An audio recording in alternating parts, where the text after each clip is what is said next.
माझे नाव Bhagyashree Prabhakar Devkar, MS college of pharmacy Mehkar. मी आज आपल्याला महिलांवर होणाऱ्या अत्याचार, मानसिक, शारीरिक व आर्थिक दृष्ट्या सक्षम कशा बनू शकता याबद्दल माझे मत व्यक्त करणार आहे। आजच्या युवाची प्रगती तू, प्रयत्नांना लाभलेली उन्नती तू, कलेच्या क्षेत्रात नट राजांची मूर्ती तू, खरंच साऱ्यांच्या यशांची कीर्ती तू। स्त्री आहे म्हणून आपण आहे। ती तिच्या जीवनामध्ये अनेक भूमिका पार पाडत असते, जसं की आई, बहीण, मावशी, आत्या, काकू आणि काही महिलांवर अत्याचार, अन्याय, बलात्कार झाल्यावर ते आपले जीवन संपवण्याचा प्रयत्न करतात। एवढं सारं आपण सिनेमा बघतो, वाचतो बाहेर, तरी पण आपण काय करत आहे? आपण आपले जीवन संपवत आहे। चपाक सारख्या सिनेमामध्ये त्या मुलींवर ऍसिड अटॅक होऊन सुद्धा ती मुलगी स्वतः जगली, स्वतः लढली। ती अनन्या सारखी मुलगी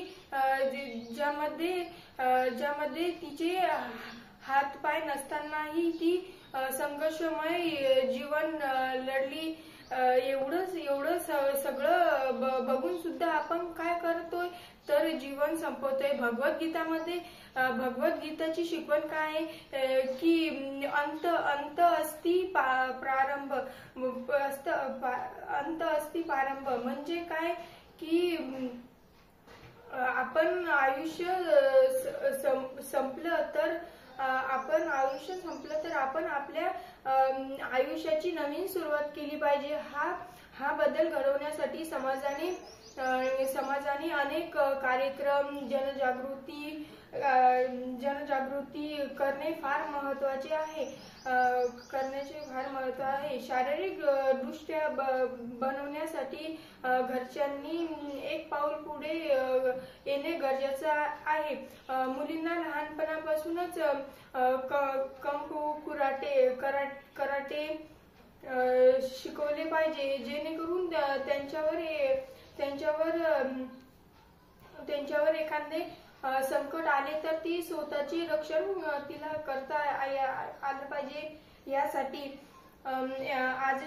आजच्या काळात महिला ही पुरुषांबरोबर खांद्याला खांदा लावून आजच्या क्षेत्रामध्ये काम करत आहे। तिने स्वतःची प्रगती केली आहे आणि प्रत्येक पुरुषांनी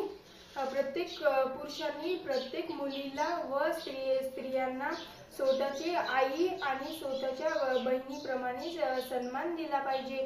ती आहे म्हणून विश्व आहे, ती आहे म्हणून विश्व आहे, ती आहे म्हणून घर आहे, ती आहे म्हणून घर आहे, ती आहे म्हणून सुंदर नाती आहेत आणि केवळ ती आहे म्हणून नात्यांमध्ये प्रेम आहे, थँक्यू, धन्यवाद।